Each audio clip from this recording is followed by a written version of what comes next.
Good morning, 6A, 6B, 6G. We're going to be continuing on with our read aloud book because of Winn Dixie and our journey.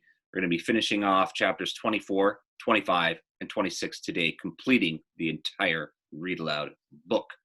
Last time I left you off where the plot was, India Opal had invited all of her friends over to Gloria Dump's house, basically. They were having a party, but the party was in shambles. Basically what happened is a big thunderstorm came rolling through, and right now, Winn Dixie is nowhere to be found. The party is totally ruined.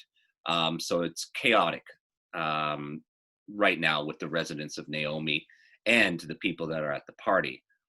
Moreover, the last time that we talked a little bit about plot diagrams. And in our story, all stories follow this format, whether it is a program, whether it is a series on television or books. And we talked a little bit about plot diagrams. The exposition sets the stage. Inciting incident means, something to pull you into the book. And then we have rising action and tension. We're at this point right here, which is called crisis. We're at a crisis right now where Dixie has lost, the party's in ruin, and we're leading towards the climax, the most important part of the book. So without further ado, I'm going to stop talking, and then I'm going to move on back to our read aloud, starting off with chapter 24. I'm just going to share that book with you, and we're going to continue on. Chapter 24. Me and the preacher started walking and calling Winn Dixie's name. I was glad it was raining so hard because it made it easy to cry. I cried and I cried and I cried, and the whole time I was calling for Winn Dixie. Winn Dixie! I screamed. Winn Dixie! The preacher shouted, and then he whistled loud and long, but Winn Dixie didn't show up. We walked all through downtown. We walked past the Dewberry's house and the Herman W. Block Memorial Library and Sweetie Pie's Ale House and Gertrude's Pets. We walked out to the Friendly Corners trailer park and looked underneath our trailer. We walked all the way out to the Open Arms Baptist Church in Naomi. We walked past the railroad tracks and right on down Highway 50. Cars were rushing past us and their taillights glowed red like mean eyes staring at us. We got a little simile there. They're comparing the taillights on the back of the car looking like mean eyes. So we have a simile there because it's this comparison using like or as. Daddy, I said, Daddy, what if you got run over? Opal, the preacher said, we can't worry about what might have happened. All we can do is keep looking. We walked and walked, and in my head, I started on a list of 10 things that I knew about Winn Dixie, things I could write on big old posters and put up around the neighborhood, things that would help people look for him.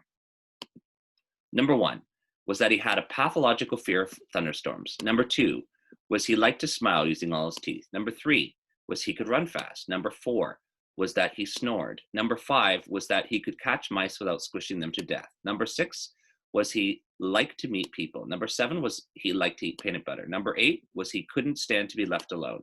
Number 9 was he liked to sit on couches and sleep in beds. Number 10 was he didn't mind going to church. I kept on going over and over the list in my head. I memorized the same way I had memorized a list of 10 things about my mama. I memorized it so if I didn't find him, I would have some part of him to hold on to. But at the same time, I thought of something I had never thought of before. And that was the list of things couldn't even begin to show somebody the real Winn Dixie, just like a list of 10 things couldn't ever get me to know my mama. And thinking about that made me cry even more. Me and the preacher looked for a long time, and finally he said we had to quit. But Daddy, I said, Winn Dixie's somewhere out there. We can't leave him. Opal, the preacher said, we have looked and looked, and there's only so much looking we can do. I can't believe you're going to give up, I told him. India Opal, the preacher rubbing his nose. Don't argue with me.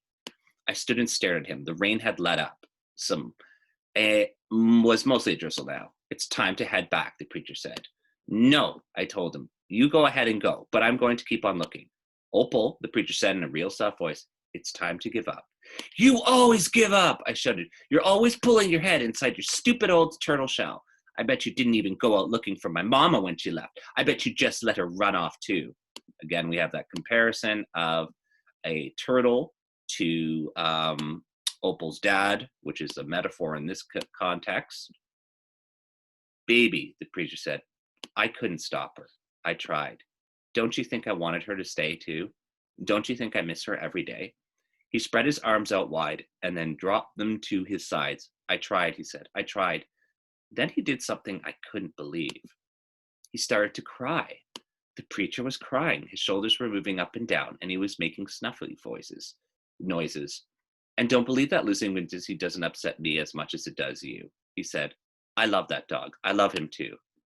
Daddy, I said. I went and wrapped my arms around his waist. He was crying so hard he was shaking. It's all right, I told him. It's okay. Shh, I said to him, like he was a scared little kid. Everything will be okay. Again, we have that little simile comparing her dad to a scared little kid. We stood there hugging and rocking back and forth, and after a while, the preacher stopped shaking, and I still held on to him, and I finally got the nerve to ask the question I wanted to ask.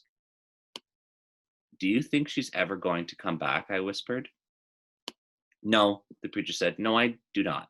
I've hoped and prayed and dreamed about it for years, but I don't think she'll ever come back. Gloria says that you can't hold on to anything, that you can only love what you've got while you got it. She's right, the preacher said. Gloria Dump is right. I'm not ready to let Winn Dixie go, I said. I had forgotten about him for a minute with what I was thinking about my mama. We'll keep looking, said the preacher. The two of us will keep looking for him. But do you know what? I just realized something in India Opal. When I told you your mama took everything with her, I forgot one thing, very important thing that she left behind. What? I asked. You, he said. Thank God your mama left me you. And he hugged me tighter. I'm glad I've got you too, I told, and I meant it. I took hold of his hand and we started walking back to the store, calling and whistling for Winn Dixie the whole way. This part of the novel is the climax of the book. The reason being, even though Winn Dixie is not found yet, the reason being is that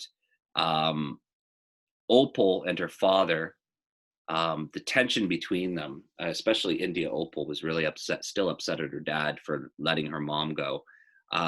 But India sees a side of her dad that she's never seen before, that he is hurting just as much as she is because of the loss of her mom, if not more. And not only that, we also come to realize that the tension between them, because the dad has bottled up all his feelings, have come out. And India sees that, and she now has that emotional connection to her dad that she didn't have before. And they realized a really important point of the book, which I think Gloria Dump really says the theme, one of the themes, if not the theme of the book, which is really important right here, that you can only love what you've got while you've got it. Pretty much the important message of the book right now, because there's loss in everyone's life in the book. From Amanda, the loss of Carson, with Gloria Dump, with everyone around her, with Fanny Block, with everyone around her's past, with the preacher, or India Opal's dad, the loss of his wife, with Otis, the loss of his, basically everyone around him, but even his self-esteem because he went to jail, and his innocence in a way. And India Opal, a loss of her mom, and Winn Dixie, really a loss of an owner. So everyone's got that loss, but the important thing that binds these characters together is that love. When you appreciate what you have around you, you hold on to it because that's all you got. You can't worry about things that you can't control, like India Opal's mom. She can't control that. She had to go, and she can't control Winn Dixie. Winn Dixie's going to do what he's going to do, and I think India has accepted that in the human condition, that people and things will happen that you can't control, and you just got to enjoy and love the people around you while you have that time together. So it's an important message, probably the message of the book. So we're going to start off going into chapter 25, and we're going to continue on. Both India Opal and her dad have stopped the search. They cannot find Winn Dixie whatsoever. So there is that notion of a loss, but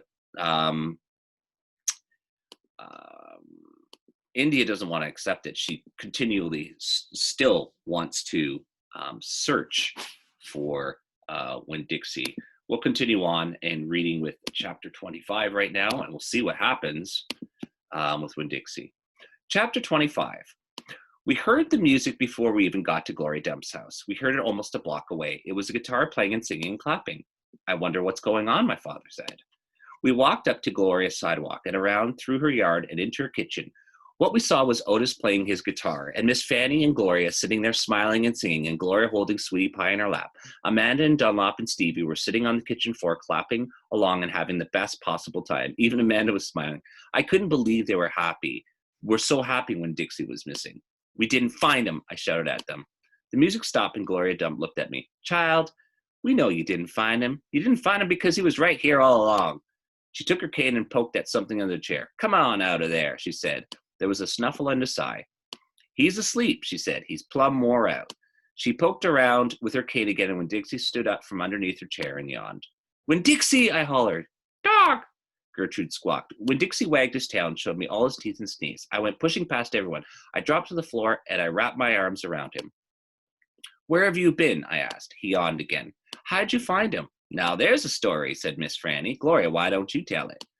Well, said Gloria Dumb, we was all just sitting around waiting on you two, and after I convinced these Dewey boys that I ain't no scary witch, all full of spells and potions. She ain't no witch, Stevie said. He shook his bald head. He looked kind of disappointed. Nah, said Dunlap, she ain't. And if she was, she would have turned us to toads by now. He grinned. I could have told you that she wasn't a witch. Witches don't exist, said Amanda. They're just myths. All right now, Gloria, what happened was we all got through all them witchy things, and then Franny said, why don't we have a little music while we wait for you two to get back? And so Otis played his guitar, and woohoo, there ain't a song he don't know, and if he don't know it, he can pick it up right quick if you hum it to him. He has a gift. Gloria stopped and smiled over at Otis, and he smiled back. He looked all lit up from the inside. Tell what happened, Sweetie Pie said. Tell about the dog. So, said Gloria, Franny and me, we started thinking about all these songs we knew from when we was girls. We got Otis to play them, and we started singing them, teaching them the words to the children. And then somebody sneezed, Sweetie Pie shouted. That's right, said Gloria. Somebody sneezed, and it wasn't none of us. So we all looked around wondering who did it, thinking that maybe we got us a burglar in the house. We looked around, and we didn't see nothing. So we started into singing again, and sure enough, there was another big achoo. Sounded like it was coming from my bedroom. So I sent Otis in there. I said, Otis, go in there and see who is sneezing. So Otis went, and do you know what he's found? I shook my head. Winn Dixie, shouted Sweetie Pie. That dog of yours was all hid under my bed, squeezed under there like the world was about to end. But he was smiling like a fool every time he heard Otis playing the guitar, smiling so hard he sneezed. There we got another simile, smiling like a fool, comparing the dog to a fool. My daddy laughed. It is true, Miss Franny said. It's the truth, said Stevie. Dunlop nodded and smiled right at me. So, Gloria Dump said, Otis played his guitar right to that dog, and a little bit at a time when Dixie came creeping out from underneath the bed. He was covered in dust. He looked like a ghost. Another simile, comparing Winn Dixie to a ghost. Yeah, said Sweetie Pie, just like a ghost. Mm-hmm, said Gloria. Looked just like a ghost. Anyway, the storm stopped after a while, and your dog settled in under my chair and fell asleep. And that's where he's been ever since, just waiting on you to come back and find him. Winn Dixie, I said. I hugged him so tight he wheezed. We were all whistling and calling for you, and you were right here all along. Thank you, I said to everybody. Well, said Gloria Dump, we didn't do nothing. We just sat here and waited and sang some songs. We all got to be good friends. Now, the punch ain't nothing but water, and the egg salad sandwich got tore up by the rain. You got to eat them with a spoon if you want egg salad, but we got pickles to eat and litmus lozenges, and we still got a party going on. My daddy pulled out his kitchen chair and sat down. Otis, he said, do you know any hymns? I know some, said Otis. You hum it, said Miss Franny, nodding her head, and he can play it. So my dad started humming something, and Otis started picking it out on his guitar. And when Dixie wagged his tail and lay down underneath Gloria's chair, I looked around the room at the different faces, and I felt my heart swell up inside me with pure happiness. I'll be back in a minute, I said.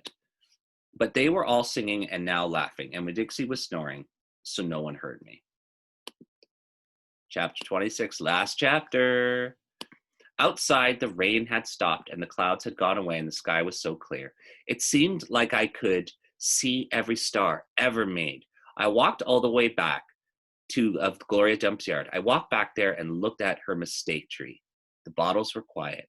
There wasn't a breeze, so they were just hanging there.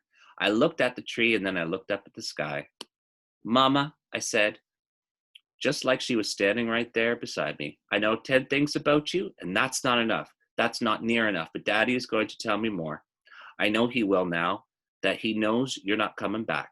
He misses you, and I miss you, but my heart doesn't feel empty anymore. It's full all the way up. I'll still think about you, I promise, but probably not as much as I did this summer. That's what I said that night underneath Gloria Dump's mistake tree. And after I was done saying it, I stood just looking up at the sky, looking at the constellations and planets. And then I remembered my own tree, the one Gloria had helped me plant. I hadn't looked at it for a long time.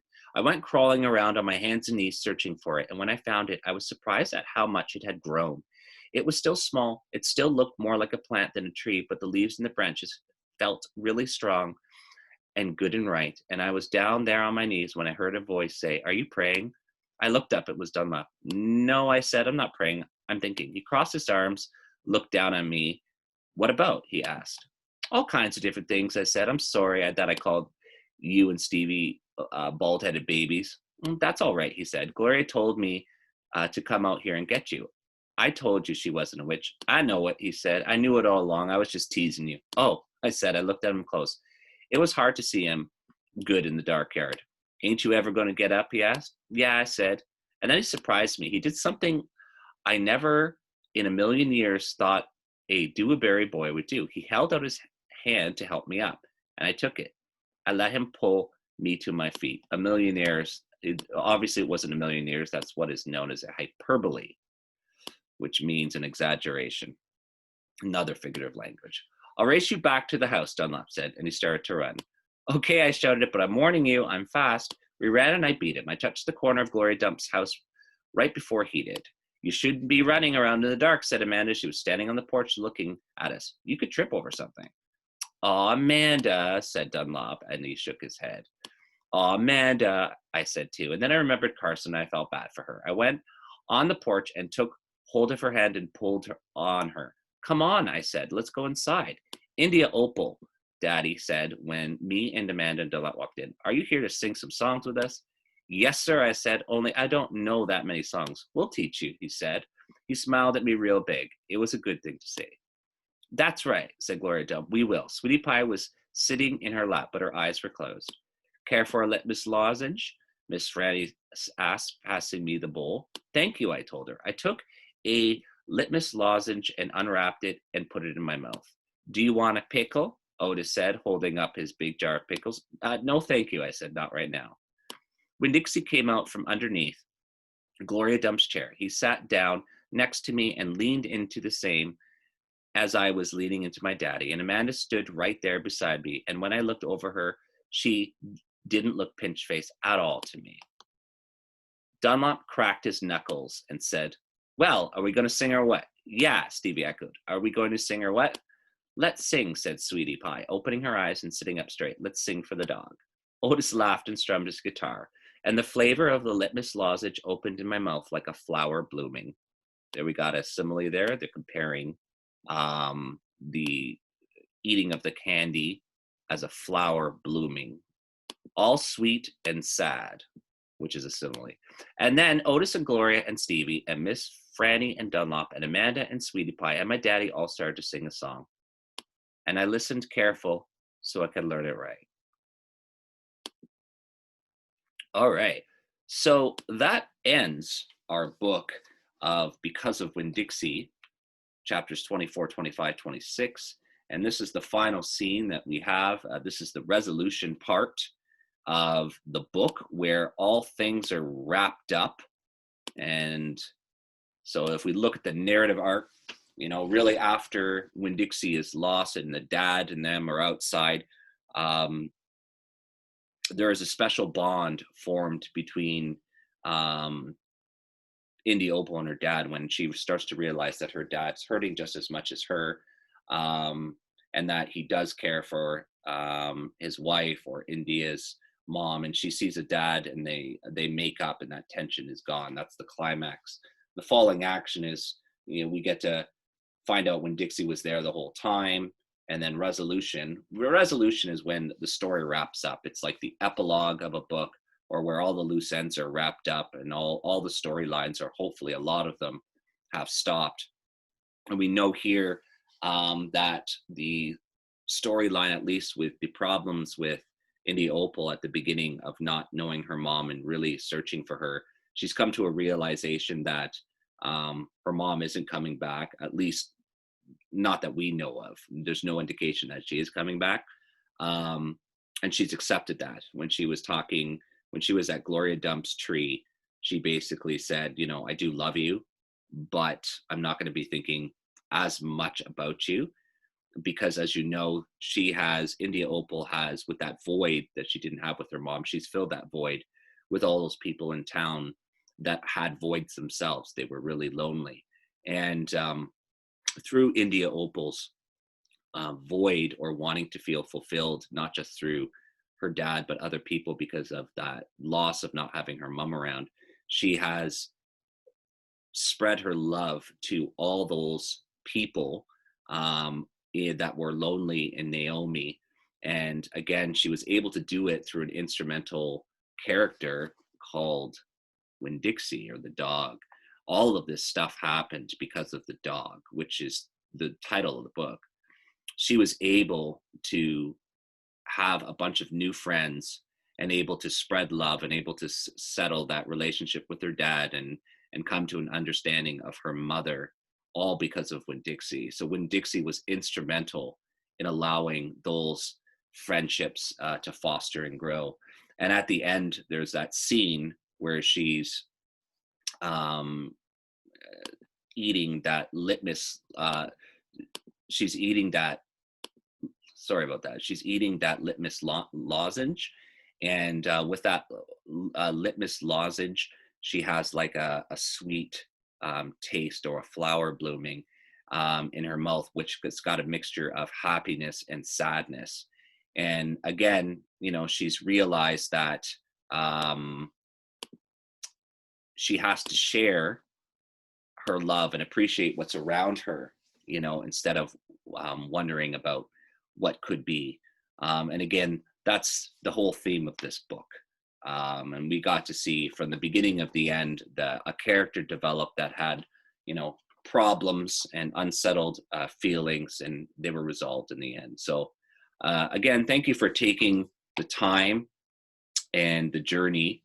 For those of you who came in and watched every single read aloud in reading this book together with me. I hope you guys and girls learned a lot of different metacognitive strategies, and realized that books are interwoven with figurative language all throughout the books. You just have to be aware of them when you're reading them, and because they tell you things. I hope you learned some new concepts on the way of figurative language, maybe like you didn't know before, like pathetic fallacy, or hyperbole, metaphor, or simile.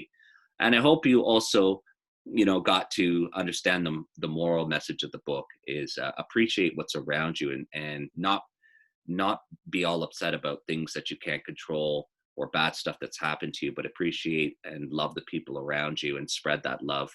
That's the one thing that which I find really cool, is that the concept of love, when it's divided, it actually multiplies. Like when you divide your attention, she is divided. Was fixated, India was fixated on one person, her mom and her dad. But when she spread her love and divided her love and attention, that division of her love actually multiplied. So a very interesting concept. Anyway, going forward, we are going to be having MS Teams Kahoot challenges. I think what I'm going to do is for 6A, 6B, and 6G, is I'm going to have separate ones within the MS Teams configuration or platform, and then I'm going to have one full finale one next week. So I'm going to be inviting you guys and girls through MS Teams, hopefully today through MS Teams for next week. So prepare yourself for that. And that's about it. So thank you for joining me, and stay tuned for our live Kahoot sessions next week. classroom live sessions, and then the grand finale with all 3 classes together. Anyway, guys, I hope you have a wonderful weekend. Thank you for joining me on this journey because of Winn Dixie. If you do have a chance, there is a movie on it. I have seen the movie a number of years ago. It's an excellent movie. And the actress actually who plays this character in the movie. She also plays the same actress in Bridge to Terabithia. If you do have an opportunity to watch that movie too. Great actress and 2 great books, 2 great movies. Anyway, guys, have a wonderful weekend.